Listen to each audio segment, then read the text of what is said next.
दोस्तों, भारत का Chandrayaan mission launch हो गया है। ये भारत का सबसे इम्पोर्टेंट मिशन है। इसकी कॉस्ट 650 करोड़ की है। हमारे देश में फिल्में भी इससे ज्यादा महंगी बनती है। आखिर कैसे नासा और अदर स्पेस एजेंसी अपने मिशन पूरे करने के लिए हजारों करोड़ों रुपए इन्वेस्ट करते हैं, वहाँ इसरो ने इतने कम पैसों में इतने सारे स्पेस मिशन कैसे किए? इसरो हमारे देश की इमेज पूरी दुनिया के सामने कैसे बदल रहा है? आखिर इसरो हमारे देश के लिए कितना इम्पोर्टेंट है? आखिर क्यों गवर्नमेंट इसमें इतना सारा पैसा इन्वेस्ट करती है? स्पेस में पैसे लगाने से हमें क्या फर्क पड़ता है और इसरो हमारे इंडियन इकोनॉमी में कितना कंट्रीब्यूट करता है? आज की वीडियो में हम इसी के बारे में बात करेंगे।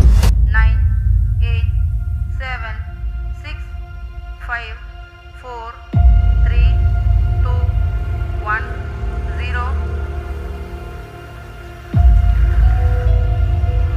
plus 5 seconds. The historic mission to the moon and the launch of India's Chandrayaan-3 spacecraft.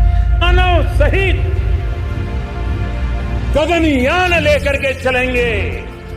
विश्व के अंदर हम चौथे देश बन जाएंगे जो मानव को अंतरिक्ष में पहुंचाने वाले बन जाएंगे।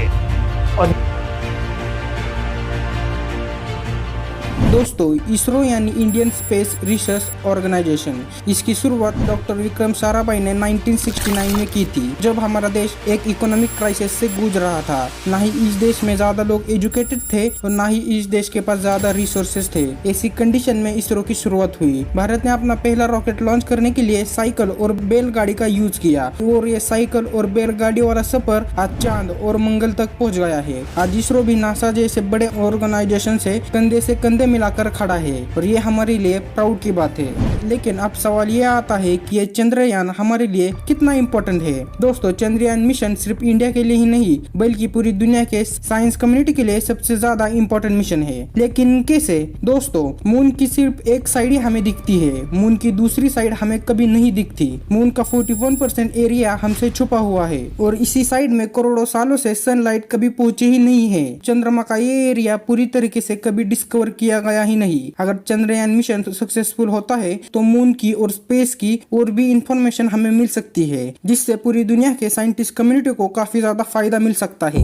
दोस्तों, चांद तक पहुंचना एक रिपुटेशन की बात है, एक माइलस्टोन अचीव करने की बात है। दोस्तों, चांद पर सॉफ्ट लैंडिंग करना बहुत डिफिकल्ट चीज है। अब तक चांद पर सॉफ्ट लैंडिंग सिर्फ 3 ही देशों ने की है, जिसमें अमेरिका, चाइना और रशिया है और यही देश आज सबसे ज्यादा ताकतवर देश है। चंद्रयान 3 से पहले हमने चंद्रयान 2 चांद पर भेजा था, लेकिन वो मिशन फेल रहा क्योंकि हम चांद पर सॉफ्ट लैंडिंग नहीं कर पाए। लेकिन अब इसरो का मेन मकसद ही चांद पर सॉफ्ट लैंडिंग कराना है। अगर हम मून पर सॉफ्ट लैंडिंग करते हैं तो हमें बहुत सारे इंटरनेशनल स्पेस प्रोजेक्ट मिल सकते हैं, जिससे इसरो और भी ज्यादा पैसे कमा सकती है। दोस्तों, आज के टाइम में स्पेस में जाना एक रेस बन गई है। हर कोई एक दूसरे से आगे जाना चाहता है। दोस्तों, स्पेस आज एक $multi-billion की इंडस्ट्री बन चुकी है। दोस्तों, सैटेलाइट लॉन्च इंडस्ट्री आज $13 बिलियन की बन चुकी है। फ्यूचर में इस इंडस्ट्री में काफी ज्यादा स्कोप है, जिसका फायदा इसरो उठा सकती है। दोस्तों, आज भले ही अमेरिका इस दुनिया का सबसे ताकतवर देश है, वो चाहे भारत का कितना भी अच्छा दोस्त बनने की कोशिश करे, लेकिन वो कभी भी भारत को उससे आगे बढ़ने नहीं देना चाहता। वो हमेशा ही नंबर 1 रहना चाहता है। जब भारत ने मंगलयान मिशन किया था, तब न्यूयॉर्क टाइम ने एक कार्टून पब्लिश किया, जिसमें उन्होंने एक इंडियन आदमी को गाय लेकर एलिट स्पेस क्लब में शामिल होना चाहता है ये दिखाकर हमारा मजाक उड़ाया। लेकिन इसरो ने इसका जवाब मुंह से नहीं बल्कि अपने काम से दिया। भले ही इसरो एक साइकिल और एक बैलगाड़ी से स्टार्ट हुआ था,